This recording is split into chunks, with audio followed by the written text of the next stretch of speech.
Hi, Vasundhara వంటింటికి స్వాగతం. వసుంధర వంటింట్లో ఈరోజు నేను నాటుకోడి ఫ్రై చూపిస్తాను. చాలా స్పైసీగా చాలా బాగుంటుంది.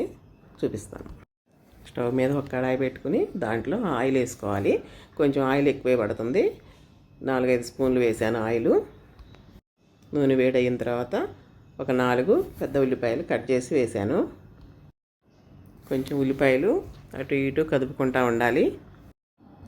1 స్పూను సాల్ట్ వేస్తున్నాను, తొందరగా ఉల్లిపాయ వేగుతుంది.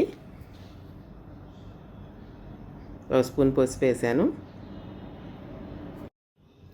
కొంచెం కళాయి పెట్టుకుని మూత పెట్టుకోవాలి.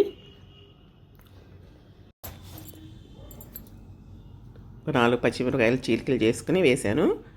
2 రెబ్బల కరివేపాకు వేసాను. కొంచెం అడుగంటకుండా తిప్పుకుంటూ ఉండాలి.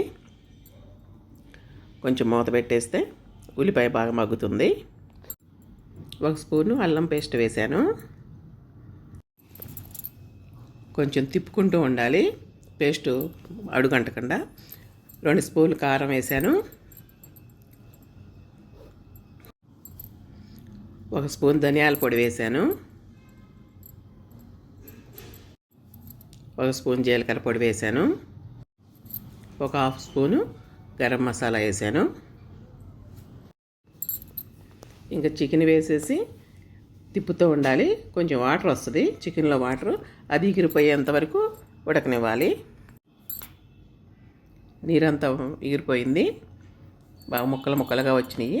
దీన్ని ఇంకా కొంచెం సేపు వేయించేద్దాము. కొంచెం సాల్ట్ తగ్గింది, సాల్ట్ వేస్తున్నాను. ఇంకా కొంచెం సేపు వేయించాలి చికెన్ని. వచ్చింది, బాగా వేగిపోయింది. కొంచెం కొత్తిమీర చల్లాను. ఇంకా అయిపోయింది. ఇంకా దించేసేద్దాము. ఎంతో రుచికరమైన చికెన్ ఫ్రై రెడీ అయిపోయింది. ఈ ఫ్రై మీకు నచ్చినట్లయితే లైక్ చేయండి, షేర్ చేయండి, ఈ ఛానల్కి సబ్స్క్రైబ్ చేయండి. మీరు కామెంట్స్లో తెలియపరచండి చేసుకుని.